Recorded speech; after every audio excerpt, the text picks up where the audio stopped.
So for your new RPG, do you use Dungeons and Dragons, or do you use the completely original Mansions and Manticores that is totally not just Dungeons and Dragons with the serial numbers filed off? Let's talk about licensed IP and the pitfalls as well as the benefits. When we're licensing an IP, we're going to another company or companies in order to get permission to use something that they hold the copyright to. It might be as little as the ability to put the name of something in our game. Famously, the license for FIFA, that's basically all you got, was the right to put FIFA on the box. But it might include a lot more. It might come with a setting. It might come with visuals. It might come with a lot of extra stuff that we're interested in adding into our game. We might be interested in that license for a variety of different reasons. If we are set in the real world, we might be going out to pick up licenses to a bunch of different things in order to make the game seem more realistic. Instead of having cola number 2, we want Coca-Cola because it's going to make our game feel more grounded in the real world. This is commonly done for racing games and for sports games because you want your game to include Manchester United, not to include Manchester United, because people are interested in these teams, in the history of these teams, in their fandom of these teams. And to not include them in your game detracts from the experience that the player is going to have playing your game. But similarly, if we are just making a game set in a real world and we go to a mall, we want to see a Gap, we want to see an Orange Julius, we want to see these things that are set in the real world. If we can't show that, then there's a distance that we're introducing between ourselves and the player's experience of the setting. But getting all these individual licenses can be quite a challenge. And you might find that people aren't super interested in licensing things to you. If you're making a zombie apocalypse game, the Gap's probably not super interested in one of their stores being shown as derelict and full of zombies. So you might find that the licensees aren't picking up the phone, aren't interested in that conversation. Even if they are interested, they might put a bunch of restrictions on what you're allowed to do with their license. This has historically been a restriction on a lot of racing games. Car companies haven't been super interested in their cars being shown to be destroyed, or even in some cases getting dirty. And so car racing games have had to decide between including cars from the real world and doing more interesting things in their car games in terms of destruction or getting dirty or spinning out or whatever, that the car companies are not always interested in showing their cars in this more negative light. Now, that's relaxed a little bit as time has gone on, but it's still something to keep in mind. If you're looking to pick up licenses to build out your world, so brands more than anything we're talking about here, those brands are often going to come with asterisks or restrictions applied to them. And in some cases, the brands are not going to be interested in having this conversation with you at all. If you're making a racing game, if you're making a sports game, chances are you have no choice but to pursue these deals. People aren't really interested in playing a sports game that doesn't have the real teams. People who are playing racing games care about cars, so they want to see the real cars in their game. If you're making a military shooter, maybe you can get away without doing it. Depends on exactly when you are setting the game. It depends on how realistic you are making your game out to be. If you are another game set in the modern world or near modern or some other setting where it would make sense to have brands, to have Coca-Cola, to have Mitsubishi, to have the Gap, chances are that it's probably not worth pursuing all of these deals. That being said, something that happens all the time in movies that we've yet to see happen too much in games is product placement. entire movies, like the second Smurfs movie, were paid for in their entirety simply through product placements within the movie.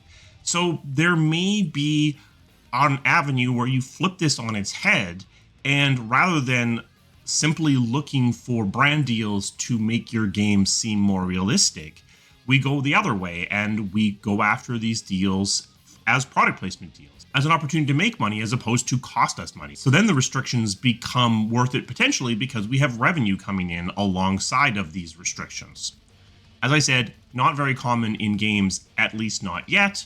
And you do have to consider whether the restrictions that are going to come along with any such deal in terms of mentioning the product or putting the product front and center are worth the benefit that you're going to get in terms of being paid off. But it is an avenue that I suspect we will see more and more games start to toy with as we mature more and more as a medium.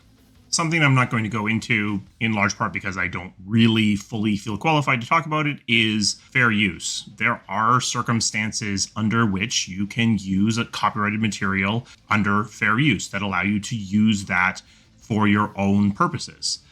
I think in the case of games, it's going to be pretty hard to argue fair use because you're going to have to make a 3D model of that Nike shoe, or you're going to have to texture and color in that Coke bottle. And I think that probably gets you out of fair use just by itself.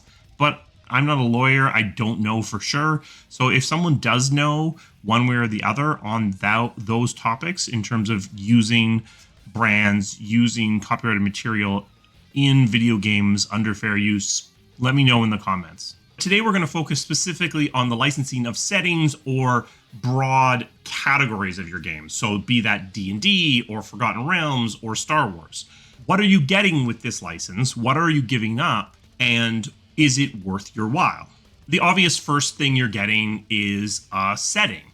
You are skipping a bunch of preliminary work in terms of establishing your world, establishing what the tone of the game is, establishing what the game is broadly about. If you are making a game that is set in the Shadowrun universe, it should be the interaction of people in the shadows and large megacorporations with magic and orcs and elves in the future with cyberware. If you are setting something in the Forgotten Realms, you're getting Minsk and Drizzt and all of these characters coming along to the conversation. That in and of itself is a big limitation. Because if you want to set a game in the Forgotten Realms and you've got the Forgotten Realms license, then you are going to be restricted in terms of what you can and cannot do in that. You can't add cybernetic arms to your characters in the Forgotten Realms world. The owner of that brand, of that IP, of that setting is going to put restrictions on what you're able to do with that setting. Both in terms of what is in and out of bounds for the setting. You can't have cybernetic arms in your Forgotten Realms game. You can't have kyber crystals causing cancer in your Star Wars game. But also in terms of things that are off limits because they want to keep them for themselves. Baldur's Gate 1 and Baldur's Gate 2 weren't allowed to use Drizzt or Elminster, basically any of the most famous of the Forgotten Realms characters.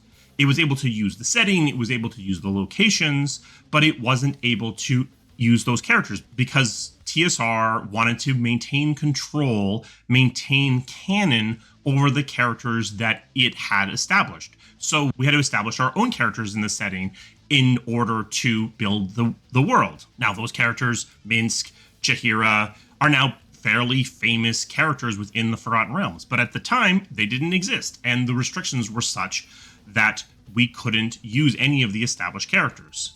If you are making a Star Wars game or a Marvel game, Disney is going to make parts of the canon off limits because they're going to have a movie come out and they don't want to explore this particular place or time in your game and risk any kind of contradiction with the thing that they're doing in the movie. And they don't want to tie their own hands based upon something that you have introduced into the canon. You might find that parts of the setting are off limits to you simply because of restrictions applied by the owner. With any kind of licensing, there are going to come a bunch of rules around what you can and cannot do in terms of what characters look like, in terms of how characters act.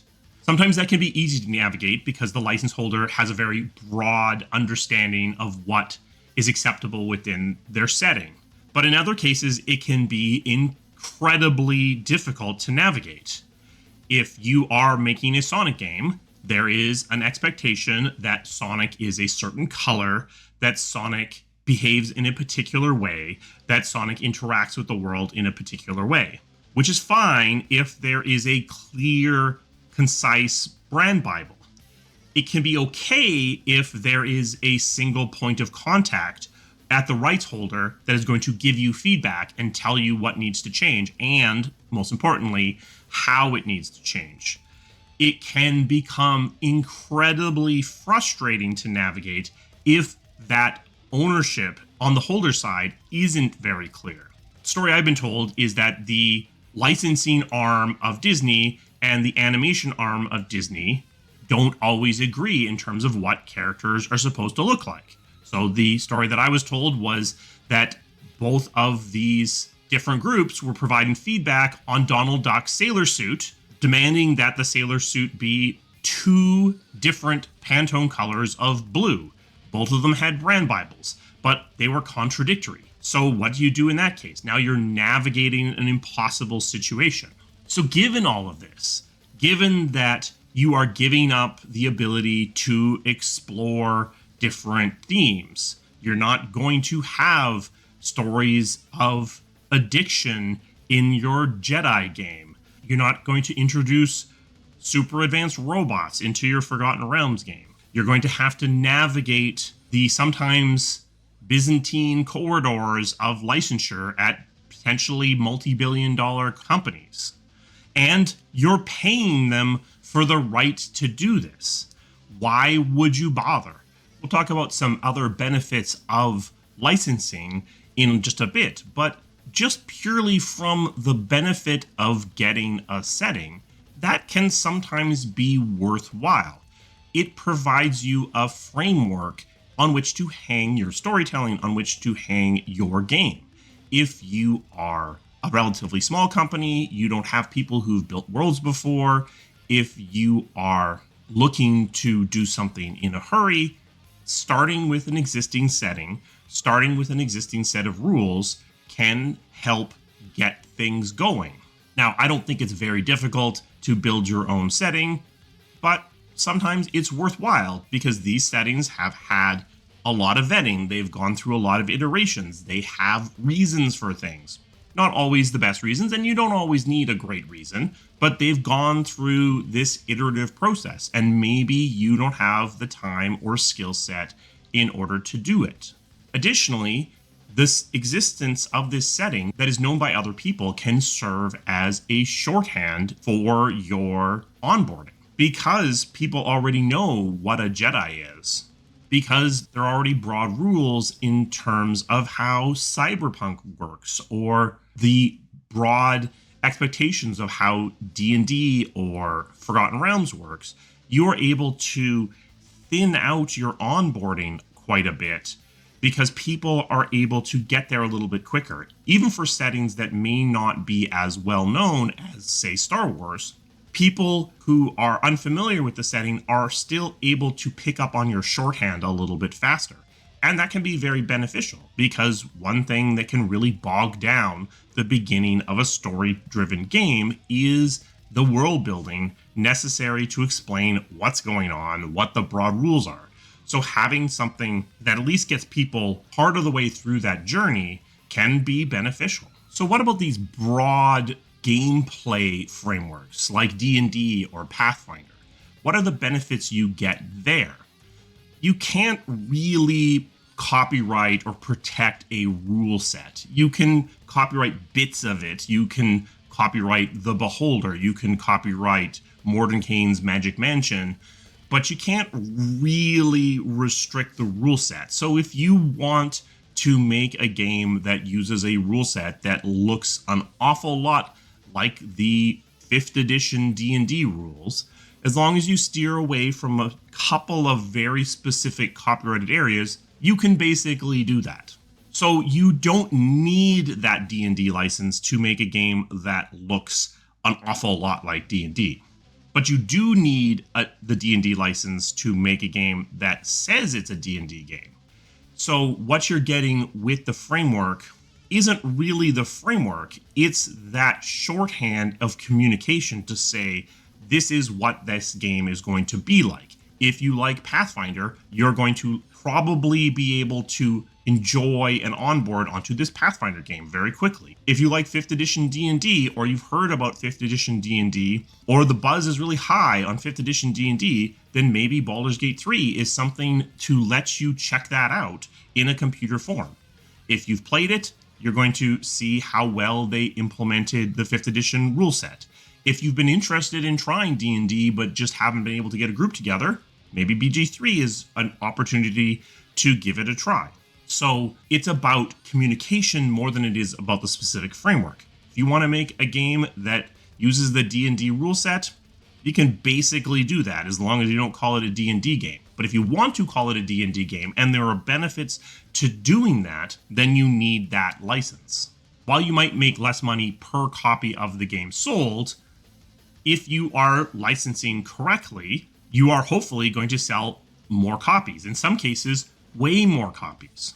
Doing a game set in the Star Wars universe automatically gets you more attention from existing Star Wars fans. The press is going to pay attention because this is a big brand. You're going to get more eyes on your game than you otherwise would have done.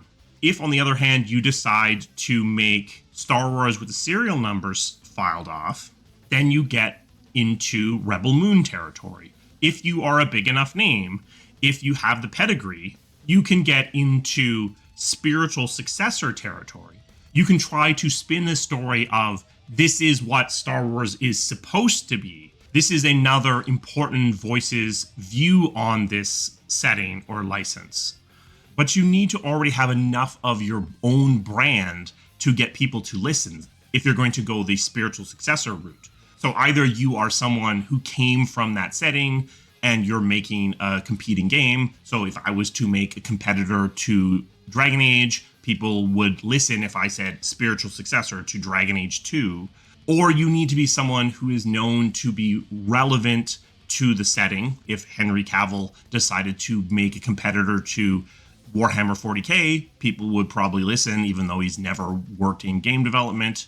Or you need to be someone whose brand is so ginormous that people are going to listen no matter what you're talking about. But if it doesn't deliver, then you are going to fade very quickly from the consciousness. It can be worthwhile to come with this stamp of being more mainstream that can come with licensing a setting that is bigger than you. Now, sufficiently large is kind of hard to quantify because it's more about cultural awareness than it is necessarily about actual monetary success. When Baldur's Gate 1 and Baldur's Gate 2 came out, Dungeons & Dragons was arguably at one of its lowest low points. And certainly the Forgotten Realms, in terms of novel success, were massively dwarfed by orders of magnitude by the success of Baldur's Gate 1 and Baldur's Gate 2. But what D&D, what Forgotten Realms provided to these games was a legitimacy that otherwise wouldn't have been there. At a time when CRPGs were largely seen as a dead genre in the West, by attaching it to an established, respected tabletop RPG, it became more worth paying attention to. If you are a AAA game, licensing a setting like Shadowrun probably isn't worth it. It's probably not a big enough brand to elevate your game. But if you are single A or AAA indie, then yeah, something like Shadowrun could similarly lift you up, could bring you more attention, could bring that audience along and get you attention that you might otherwise struggle to get. If you simply make a cyberpunk game with magic, you aren't necessarily going to get a lot of media attention. If you make a Shadowrun game with the Shadowrun IP, then that's going to potentially get you news articles. It's going to potentially get people to pay attention. It's worth noting that CD Projekt thought that cyberpunk was valuable enough as a setting in order to go out and license Cyberpunk for Cyberpunk 2077. They didn't make just a generic near future anti-corporation with cyberware game. They actually made a Cyberpunk game. So even for big companies, these brands, these settings can be worthwhile, or at least they can seem to be worthwhile. In addition, the setting that you are licensing is going to come with expectations beyond the owner of the actual brand. Because you are licensing this and it has an existing fan base, they are going to have expectations of this game that you otherwise wouldn't have to deal with. So you have to recognize that. You have to some degree respect that. You might be able to put a twist on it, but you have to work within the bounds of what those expectations are. And if you don't, you can find that the audience you looked to attract by licensing this IP can very quickly turn on you and completely change the narrative around your game. Whereas if you were building your own fresh setting, you have more ability to build those expectations yourself, more ability to go in new and interesting directions. So what you're getting to some degree is legitimacy. What you're getting to some degree is an existing audience. If you make a space game, you'll get attention based upon how effectively you can do your marketing and how effectively you can get the press to pay attention to you. If you do a Star Wars game, then you are going to get a bunch of attention simply by being a Star Wars game. The press is going to want to pay attention to you simply because Star Wars game is a story all by itself. So you're going to get attention without doing anything. You have to deal with the expectations that come with that, but you're going to get that attention. If you are a smaller studio, you can get that same attention, smaller, but still there, from smaller brands, smaller settings. While it probably wouldn't be worthwhile for a AAA studio to license the Shadowrun setting, they would probably be just as well off building their own from scratch to avoid all the pitfalls we've talked about. If you are a smaller studio, licensing the Shadowrun setting for your near future cyberpunk game with magic can get you attention that you would otherwise potentially struggle to get. In a way, Baldur's Gate 3 is kind of using 3 different licenses. It isn't really, and we'll talk about that a little bit, but it is using the Dungeons and Dragons license, it is using the Forgotten Realms license, and it's kind of using the Baldur's Gate 3 license. Now, there wasn't really any license involved in being Baldur's Gate 3, but by being Baldur's Gate 3, it is getting some of the benefits and some of the constraints that come with a license. It is a game being built near a high point for 5th edition D&D. It is a game that is able to enter into that conversation when that conversation was relatively positive and quite loud, and deliver a really good game into an audience that was interested in having that conversation. It is also playing on the nostalgia of 2 games that arguably revitalized the CRPG landscape back in the late 90s and early 2000s. And it's using the Forgotten Realms setting. That, I would argue, it doesn't get as much of a benefit as it does with the other 2, but it kind of comes along with being Baldur's Gate 3. You're not going to make Baldur's Gate 3 and set it in Planescape or set it in a setting of your own creation, at least not without some degree of explanation as to why in the world that's happening. Baldur's Gate 3 very successfully using the licenses it uses, including the licenses that aren't really licenses. I've said before that I don't think I would work in licensed IP again. I think I've softened on that a little bit in the last couple of years. I think that now, looking back on it, I think that I would be better equipped to navigate the space, better equipped to understand how to be successful within that space. But certainly, licensing a setting, working with someone else who has control over large swaths of what's allowed to be in your game, what's not allowed to be in your game, it can be very frustrating, but it can be highly rewarding under certain circumstances. A special thanks to my members. They provide the resources that this channel needs to keep running. If you're interested in becoming a member, there's a link to that down in the description. We have a Patreon as well, which I've recently updated. There's a link to that in the description as well, if you're more comfortable with Patreon versus YouTube membership. If you are looking for another way to support the channel, we also have merch. This is the High Tea on the High Seas hoodie. Speaking of brands, that will be tagged in the video. What are some licenses, big licenses, that you feel deserve a game, that haven't gotten a game? What is something that you would like to see explored? Let's talk about that down in the comments. I will see you again soon. Thank you.